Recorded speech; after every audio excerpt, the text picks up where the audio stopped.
दोस्तों probability chapter के अंदर प्लेइंग कार्ड्स का बड़ा इंपॉर्टेंस है। उससे रिलेटेड बहुत सारे क्वेश्चंस आते हैं और वो काफ़ी इंपॉर्टेंट होते हैं। इस वीडियो में मैं आपको कार्ड से ही इंट्रोड्यूस करवाऊंगा और उनसे रिलेटेड आपको क्वेश्चन समझाऊंगा। तो यही मेरी कोशिश रहेगी इस वीडियो में। प्लीज़ आप ज़रा ध्यान से देखेंगे तो आपको वीडियो बहुत अच्छे से समझ में आएगा। दोस्तों सबसे पहले मैं बताना चाहता हूँ कि जो हमारे प्लेइंग कार्ड्स होते हैं, जिन्हें हम ताश के पत्ते बोलते हैं, उसमें दो रंग के पत्ते होते हैं। सबसे पहली बात, लाल रंग के पत्ते होते हैं और काले रंग के पत्ते होते हैं। अब लाल रंग के जो पत्ते होते हैं वो भी दो किस्म के होते हैं। एक तो होता है उसमें आपका हार्ट, ये हार्ट की शेप के होते हैं, और एक होता है आपका डायमंड। अब काले रंग के पत्ते में एक होता है आपका स्पेड, वो इस ऐसे भाले की शक्ल का होता है, और एक होता है आपका क्लब ऐसे पत्ती की आकृति का होता है। अब ये चार तरह के पत्ते होते हैं, और चारों तरह के जो पत्ते होते हैं ये सारे 13 पत्ते होते हैं।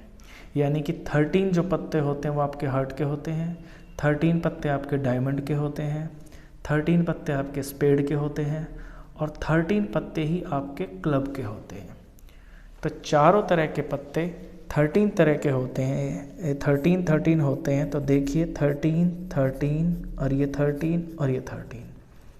इस तरह से जो टोटल कार्ड्स होते हैं एक पैक में वो आपके हो जाते हैं 52। सबसे पहली बात तो ये है। अब दूसरी बात इस पे ये ध्यान देना है कि जो कार्ड्स होते हैं वो किस तरह के कार्ड्स होते हैं, क्या उन पे लिखा होता है। तो देखिए सारे के सारे कार्ड्स पे एक ही जैसे नंबर लिखे होते हैं। एक से ही मैं आपको सबका समझा दूंगा।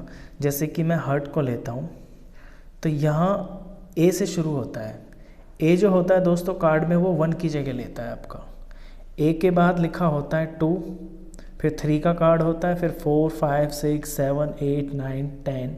10 के बाद जे आता है, जे फॉर जैक बोलते हैं इसको। फिर क्यू आता है, क्यू फॉर क्वीन बोलते हैं इसको।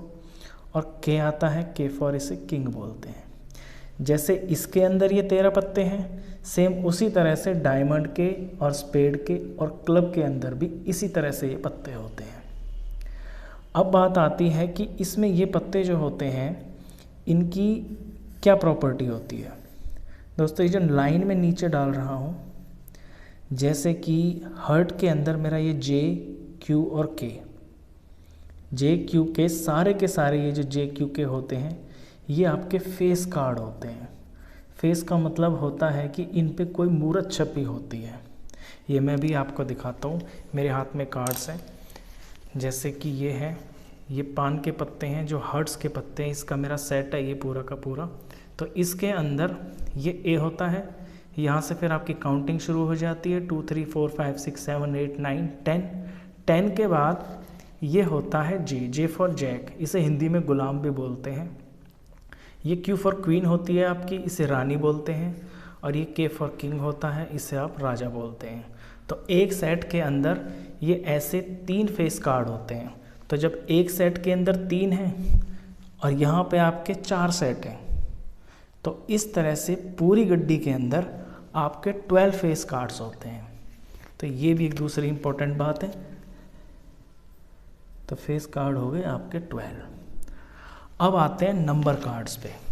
दोस्तों नंबर कार्ड्स उन्हें बोलते हैं जिनके ऊपर नंबर लिखा होता है। जैसे कि आप इन्हें देखिए, यहाँ से ए को तो आप नंबर नहीं मानते हैं, नंबर मानते हैं आप 2 से लेके 10 तक। तो एक गड्डी के अंदर 2, 3, 4, 5, 6, 7, 8, 9, 10 ये नंबर लिखे होते हैं एक टाइप के पत्तों के ऊपर। और ये कितने होते हैं ज़रा इन्हें गिन लेते हैं। 1, 2, 3, 4, 5, 6, 7, 8, 9। तो एक सेट के अंदर 9 पत्ते होते हैं जो नंबर कार्ड्स होते हैं। यहाँ मैं लिखता हूँ नंबर कार्ड्स। तो एक सेट में 9 होते हैं, यहाँ पे 4 तरह के पत्ते होते हैं। तो 9 4 ये हो गए आपके 36 कार्ड्स जो होते हैं ये आपके नंबर कार्ड्स होते हैं। अब ब्लैक कार्ड्स की बात अगर आए अलग से, आपको पता हो कि ब्लैक कार्ड्स कितने होते हैं।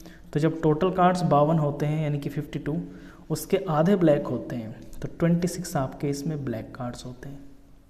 और अगर रेड कार्ड्स की बात करें कि रेड कार्ड्स कितने होते हैं, तो वो भी 26 होते हैं। और अकेले अकेले ये सारे 13 13 13 13 ये आपको पता चल गया।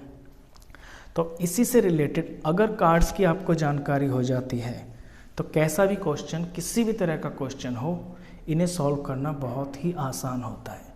इसको आपको मेमोराइज़ करना है। आप हो सके तो एक ताश की गड्डी लेकर उसको अपने प्रैक्टिस से उसको याद भी कर लेना घर पे, जिस तरह से मैं आपको दिखा रहा हूँ। आप खुद भी इसे देखेंगे तो आपको ये मेमोराइज़ हो जाएगा। इसकी जानकारी होनी आपको बहुत ज़रूरी है। अगर इनकी जानकारी नहीं हुई तो आप ताश के पत्तों के जितने भी सवाल है वो गलत कर देंगे और इसमें फ्री में मिलने वाले जो मार्क्स है वो आपके कट जाएंगे। अब इन्हीं से रिलेटेड मैं आपकी एक्सरसाइज के 2 क्वेश्चंस करवाता हूँ। 15.1 का क्वेश्चन नंबर 14 और 15 ये मैं करवाता हूँ अभी। तो क्वेश्चन 14 में आपसे पूछा है, 1 card is drawn from a well shuffled deck of 52 cards. एक 52 पत्तों की पूरी गड्डी में से अच्छी तरह से उसको फेंट दिया है, मिला दिया है पत्तों को, उसमें से एक कार्ड निकाला गया है। तो find the probability of getting. तो ये मिलने की प्रोबेबिलिटी आप बताइए। सबसे पहले पॉइंट में कहता है a king of red colour, red colour का एक राजा। अब दोस्तों जैसा कि ये टेबल में मैंने आपको दिखाया, देखिए रेड कलर के आपको यहाँ कितने राजा नज़र आ रहे हैं। देखिए रेड कलर का राजा हार्ट में होता है और रेड कलर का राजा आपका डायमंड में होता है। तो 2 रेड कलर के राजा होते हैं आपकी पूरी पत्ते की गड्डी में। तो इसकी जो प्रोबेबिलिटी बनेगी वो बनेगी आपकी 2/52। इसे कट जाएगा, सॉल्व हो जाएगा, ये 1/26 आ गया। सेकंड पॉइंट कहता है आ रेड फेस कार्ड, यानी कि फेस कार्ड भी हो और रेड भी हो। तो फिर से देखिए रेड वाले ये हैं कार्ड्स और फेस के आपके ये हैं 1 2 3 4 5 6। तो रेड फेस कार्ड जो होते हैं आपके वो गड्डी में 6 होते हैं।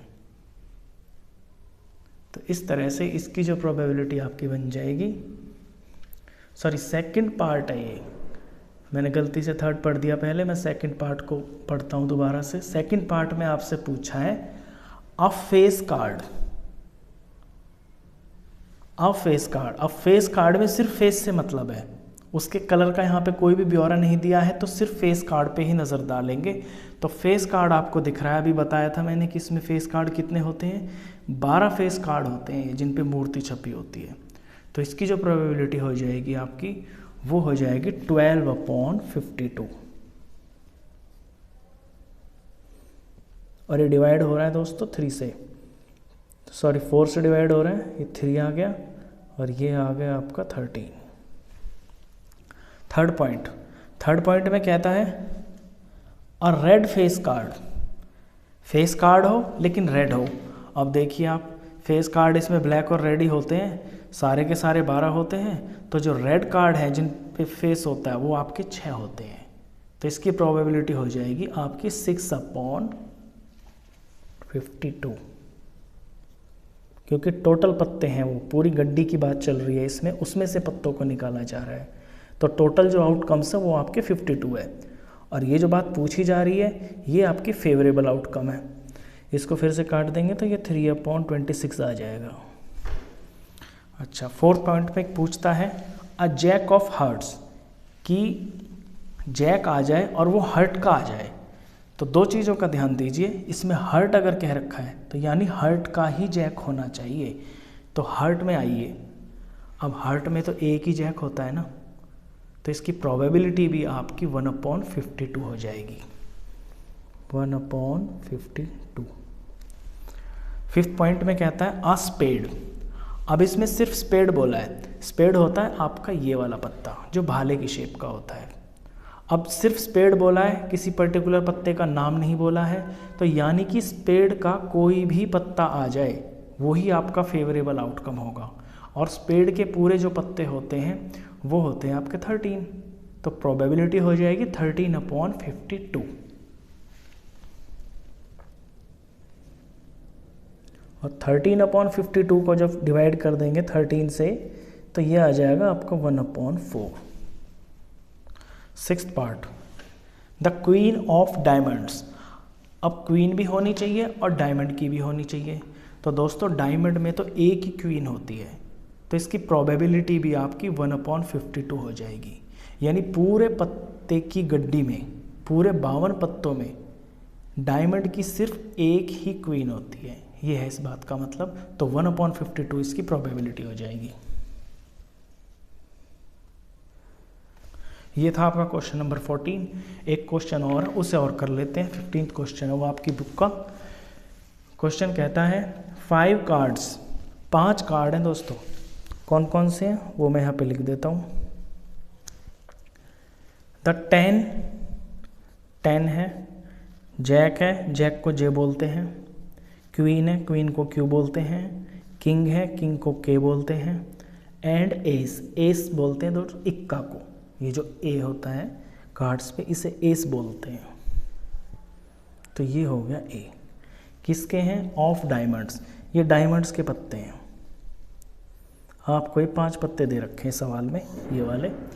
Are well shuffled with their face downwards, उनके चेहरों को नीचे करके, ऐसे जैसे ये चेहरे हैं इनके, इनको ऐसे नीचे करके और इन्हें अच्छी तरह से इस तरह से मिला दिया गया है, फेंट दिया गया है ताकि ये दिखाई ना दे किसी को। उसके बाद 1 card is then picked up at random, और इनमें से बिना देखे एक कार्ड को चुन लिया गया है। अब आगे पूछता है what is the probability that the card is the queen. तो इस बात की क्या प्रोबेबिलिटी होगी कि वो जो एक पत्ता आएगा वो आपका क्वीन होगा। अब दोस्तों प्रोबेबिलिटी ऑफ गेटिंग क्वीन आप भी बता सकते हैं कि टोटल आउटकम्स इसके अंदर आपको दिखाई दे रहे हैं। मेरे हाथ में 5 पत्ते थे जिनको मैं फेंट रहा हूँ, तो टोटल आउटकम तो हो गए इसके अंदर 5, और इनमें से मुझे क्वीन की प्रोबेबिलिटी निकालनी है, और क्वीन है इनके अंदर सिर्फ एक, तो इसकी प्रोबेबिलिटी भी आपकी हो जाएगी 1/5। ये था फर्स्ट पार्ट।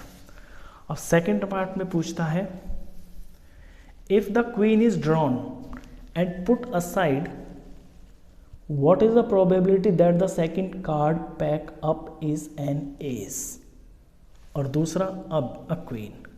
सेकंड पार्ट में ये कहता है कि मान लीजिए अगर क्वीन ही आ जाती है, यानी कि ये क्वीन ही आ गई और आने के बाद इस क्वीन को एक तरफ रख दिया, यानी कि आपने गड्डी में से निकाल दिया। ये आपकी गड्डी थी, यहाँ से निकाल के आपने इसको एक तरफ रख दिया। अब जो पत्ते पीछे बच गए उनमें से एस आने की क्या प्रोबेबिलिटी है। तो बचे हुए पत्तों में से पूछ रहा है दोस्तों, इस बात का ध्यान रखना है, इसकी लैंग्वेज का बहुत ध्यान रखना है इन क्वेश्चंस के अंदर। तो सेकंड पार्ट का ये फर्स्ट पार्ट था, सेकंड पार्ट का ये ए पार्ट है जिसमें ये पूछता है कि प्रोबेबिलिटी ऑफ गेटिंग एस। अब जो पीछे बचे हैं ना पत्ते, वो आपके 4 रह गए, क्योंकि क्वीन निकल गई उसे एक तरफ रख दिया, तो बचे हुए तो 4 पत्ते रह गए ना पीछे, और इन चारों में आपका सिर्फ एक ही एस है, यानी एक ही का है, तो प्रोबेबिलिटी भी आपकी 1/4 हो जाएगी। इसका सेकंड पार्ट है। सेकंड पार्ट में कहता है कि क्वीन आ जाए, गेटिंग क्वीन आने की प्रोबेबिलिटी क्या होगी। अब दोस्तों ये पीछे 4 पत्ते बच गए थे, तो निकलेगी तो 4 में से ये प्रोबेबिलिटी, लेकिन क्वीन तो इसमें नहीं है ना, क्योंकि क्वीन तो निकल के एक तरफ रह गई। तो इन 4 पत्तों में क्वीन तो बची ही नहीं है पीछे, तो निकलेगी कैसे। तो क्वीन इसमें है ही नहीं, मतलब 0, तो इसकी प्रोबेबिलिटी भी 0 हो जाएगी। क्वीन निकल ही नहीं सकती, वो शुरू में ही निकाल दी। तो इस तरह के क्वेश्चंस आते हैं इसके अंदर, और इस तरह के ढेर सारे क्वेश्चंस आते हैं। अगर आपको ये टेबल अच्छे से समझ में आता है, इसे आप याद कर लेंगे, तो कैसा भी किसी भी तरह का क्वेश्चन करना आपके लिए बिल्कुल सरल हो जाएगा। आई होप आपको ये समझ में आया होगा अच्छी तरह से, और वीडियो भी आपको पसंद आया होगा। अगर वीडियो अच्छा लगा हो तो प्लीज़ इसको लाइक कर देना, और 10th क्लास का कंप्लीट मैथ्स पढ़ने के लिए आप इस चैनल को भी सब्सक्राइब कर देना। Thank you.